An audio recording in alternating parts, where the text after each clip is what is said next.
चिरैयापुर नगर पंचायत क्षेत्र के आजमगढ़ गाजीपुर मुख्य मार्ग पर नालों की सफाई एवं मरम्मत का कार्य नगर अधिशासी अधिकारी CL तिवारी की देखरेख में किया गया, जिसके मरम्मत एवं कार्य से लोगों को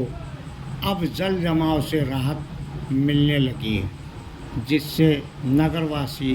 काफ़ी प्रसन्नचित्त नज़र आ रहा है। ऐसी स्थिति में नगर प्रशासन के ईओ ने बताया कि